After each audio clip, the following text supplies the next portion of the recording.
આગામી તારીખ 20 સપ્ટેમ્બરે રિલીઝ થનારી ફિલ્મ સતરંગી રેની સ્ટારકાસ્ટે ભાવનગરની મુલાકાત લીધી હતી. ઈપી સિનેમા ખાતે પત્રકાર પરિષદને સંબોધી ફિલ્મ વિશેની વાતો ફિલ્મના ડાયરેક્ટર અને કલાકારોએ કરી હતી. ગુજરાતી ફિલ્મ સતરંગી રે જે 20 સપ્ટેમ્બર એટલે કે શુક્રવારના દિવસથી સિનેમાઘરોમાં લાગી રહ્યા છે અને કહેવાય છે કે આપણા સંવિધાનનું ચોથું મહત્ત્વનું અંગ એટલે કે મીડિયા અને મીડિયાનો અમને ઓલ ઓવર ગુજરાતમાં ખૂબ સારો સાથ રહ્યો છે અને ખાસ ભાવનગરમાં પણ અમને તમારો સાથ રહ્યો છે. એટલે અમે દિલથી ખૂબ અમારી આખી ટીમ દિલથી આભાર વ્યક્ત કરીએ છીએ કે તમે આજના આ સમય કાઢીને તમે પધાર્યા છો.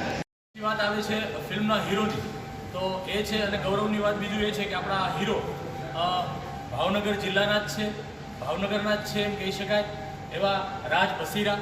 એમના માટે પણ એક અને આ ફિલ્મની સૌથી વધારે અગત્યનું પાસું એટલે કે હિરોઈન એ છે કથા પટેલ, જે આ ફિલ્મની અંદર મેઇન લીડ કરી રહ્યા છે.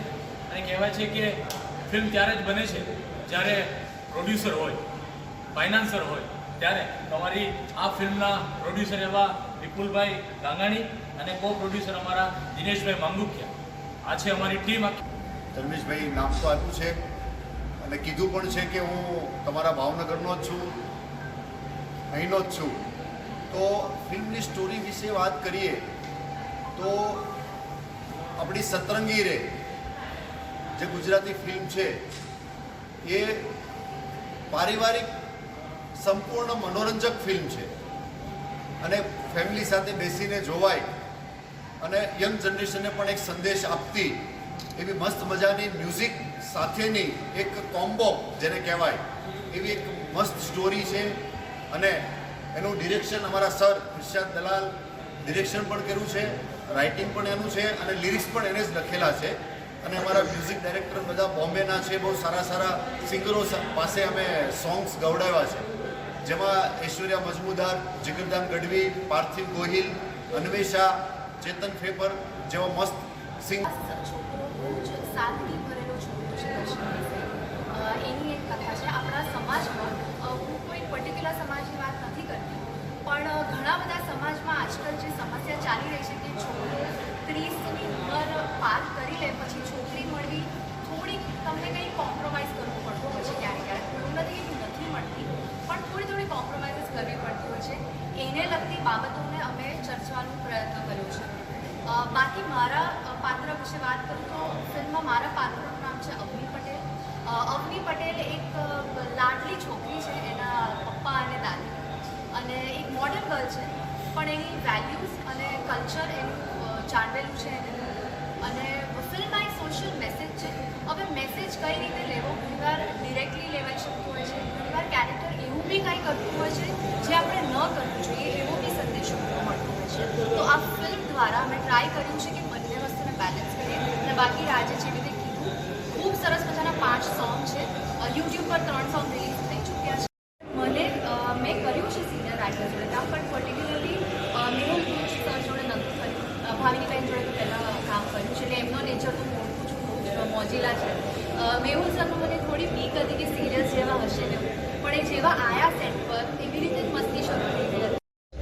અને બાકી કામને જોઈને જ એમને ઘણું શીખવા મળી ગયું કે એકચ્યુઅલી મારું આ ડેબ્યુ છે. એક્સપિરિયન્સ તો ઘણો છે પણ પ્રેક્ટિકલી આ મારું ડેબ્યુ છે as an actor, as an lead. તો નર્વસનેસ તો હોય જ, પણ ખુશીની વાત એ હતી કે એના પહેલાં અમે એક સેશન કરેલી લુક ટેસ્ટની, તો ત્યારે કથા પટેલ સાથે મારો પહેલો ઇન્ટ્રો થયેલો અને ત્યાં અમે થોડીક પ્રેક્ટિસ કરી લીધેલી, વર્કશોપ કરી લીધેલું અમે. બાકી જ્યારે શૂટ પર ગયા ત્યાં અમે દમણથી મુહૂર્ત કર્યું હતું આપણી ફિલ્મનું શૂટનું, સોંગથી કરેલું. તો સરસ મજાના બીચ કાંઠેથી જ અમારી પેર અમે જમાવી હતી ફિલ્મની અંદર ઓન સ્ક્રીન. તો બાકી તો કથા એકદમ બહુ સરસ એક્સપિરિયન્સ રહ્યો છે, એકદમ કે ને આપણને કમ્ફર્ટ. બધા જ કલાકારનો મને બહુ સપોર્ટ રહ્યો છે. તમે બધા સ્માર્ટ શો, અત્યારનું પબ્લિક જજ કરી જ લે છે કેટલાનું હશે શું છે. પણ દિવસની વાત કરું તો એકચ્યુઅલી આખા ફિલ્મની પ્રોસેસ 1-1.5 વર્ષ 1-1.25 વર્ષની હોય છે. અમે લોકો પહેલાં ડિરેક્ટર સાહેબ રાઇટર છે પોતે, એટલે અમે લોકો ઘણા વર્ષો પહેલાં મળેલા, મારા ખાસ મોટાભાઈ જેમ ખાસ મિત્ર છે. તો અમે આ તો બહુ ઘણા ટાઈમ પહેલાંનો વિચાર કરેલો. પછી ફાઇનલી અમે જુલાઈ 2000 તો અમે એક સવા વર્ષ પહેલાં અમે મળ્યા એટલે કહાની પર વાત થઈ. અમારો બંનેના જે કોન્સેપ્ટ હતો એના ઉપર અમે ડેવલપ કરવાનું ચાલુ કર્યું અને એક કહાની તૈયાર થઈ. પછી એમાં અમે મ્યુઝિકમાં અમે બહુ એફર્ટ લગાડી છે, ખાસ કરીને કે મ્યુઝિક છે ને એ ઉતાવળથી થતું નથી, આરામથી થાય છે. તો તમે સાંભળશો સોંગ આપણી ચેનલ પરથી, તો મ્યુઝિકની અંદર અમે લગભગ 6-7 મહિના અમે લઈ લીધા, કારણ કે સારા સારા સિંગર પાસે ગવડાવવું હતું, સારા મ્યુઝિક ડાયરેક્ટર પાસે કરાવવું હતું મારે મ્યુઝિક. તો એમાં અમે 7-8 મહિના લઈ લીધા. બાકી શૂટ અમે 32-33 દિવસ શૂટ કર્યું અને પછી પોસ્ટ પ્રોડક્શનમાં પણ ટાઈમ લાગતો હોય છે, કારણ કે આપણે બોમ્બેની અંદર મોટા પ્રાઇમ ફોકસ જેવા મોટા સ્ટુડિયોમાં આપણે પોસ્ટ પ્રોડક્શન કરાવ્યું છે. સ્ટુડિયોના નામ આવે, આટલા બધા લોકેશન હોય છે. અમારા ફિલ્મના લગભગ 49 લોકેશન્સ છે ટોટલ સમથિંગ. વાત કરીને એમને કે શૂટિંગ અમે લોકોએ લાસ્ટ રીતે શરૂ કરેલું એની પહેલાં એક 6-8 મહિનાનો આખો પ્રોસેસ હતો, જ્યાં અમે લગભગ ઘણા દિવસો સાથે રહ્યા હતા સ્ક્રિપ્ટ સેશન ઉપર, મ્યુઝિક ઉપર. તો ક્યાંક ને ક્યાંક as a director, as a creator મને પણ આટલા વર્ષોનો એક્સપિરિયન્સ છે, તો મેં નોટિસ તો કરી જ લીધું હતું કે એમને બધું નોલેજ છે. લગાડી રહ્યા હોય તો આપણે એઝ એ ડિરેક્ટર એને સાકાર કરવામાં પ્રયત્નો કરવા જોઈએ. પણ નર્વસ નથી કર્યો મને.